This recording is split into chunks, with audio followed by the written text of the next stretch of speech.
I mean, talk a little about your sort of aesthetic decision. I mean, this is a movie about somebody who was unbelievably productive and who, was an empire builder. And your film, your use of split screen and sometimes multiple screen, it kind of reflects that abundance.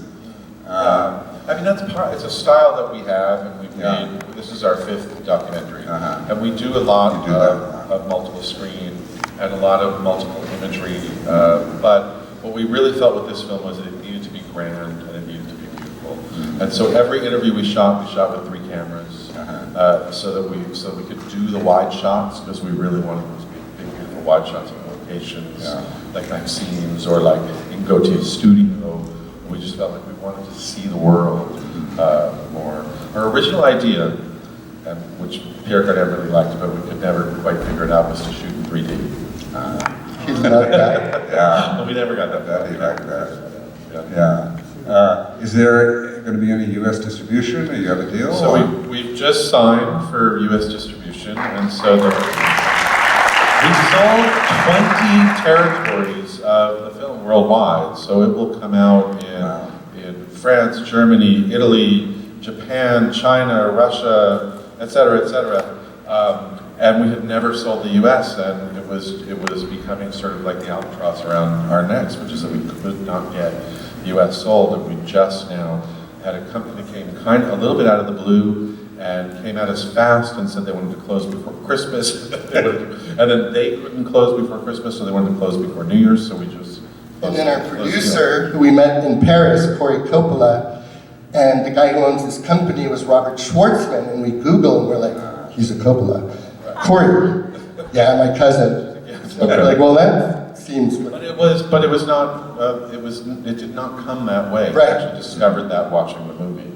His people loved the movie and brought it together. So, fantastic. But we also get the double whammy that Pierre was at the premiere at Venice, but we're going to have a French premiere in Paris. And he booked the Châtelet Theater and is really going to go all out, so we get another one. Wonderful. With Pierre in attendance, Great. Let's get some questions from the audience. Way back there, yeah. How long was post-production? The movie literally took exactly 2 years to the day, and the way that we know that is that our original intention with meeting Pierre Cardin was to try to get a picture with him for Facebook and make our friends think that we were cool.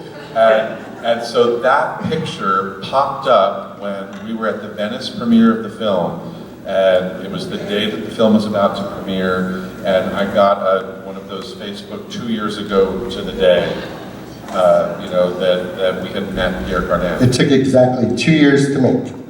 Yeah. From the day we met him to the day we premiered. I mean, we filmed for about a year. We followed him and went to all those different places with him for about a year. And then post-production. This time last year we were sweating bullets, and it was January 1st, and we really had to get going. And then we had a little major setback. And then we were just behind the gun. Because if we let this go... I almost died. I didn't really almost die, but we thought I would die. It was January last year, and I had a health thing. And so we lost the month of January.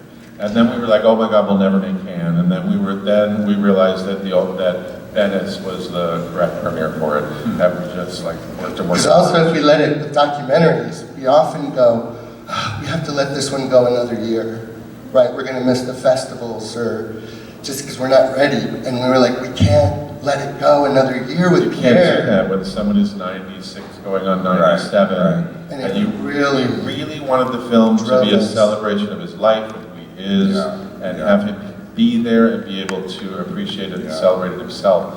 We did not want it to be a posthumous remark. So. And when did he see it, and how did he react to it? The first time he saw the film, he saw a rough cut in Paris at Maxime's. They put a screen up for him to be able to watch it. And it was very rough, and it had, like when you get footage from all these archival sources, they have logos all over them and time all over them and all of that. And his answer then was through Rodrigo, my uncle really loved it, he thinks it's all true. especially because we include all this stuff about Andre Oliver, which he's never really spoken about publicly. We thought too, he might have picked us out as, you know, gay Americans to tell his story because he likes our point of view. And, you know, technically we outed him officially. But the first time he saw the movie completed was at Venice. He walked in the room, got a standing ovation. He watched the movie and got a standing ovation when it was over. And he then said, he stood up and said to the crowd, it's like... Thoughtful, he said it's beautiful, intelligent, thoughtful, and all true. everything in it is all true. Yeah.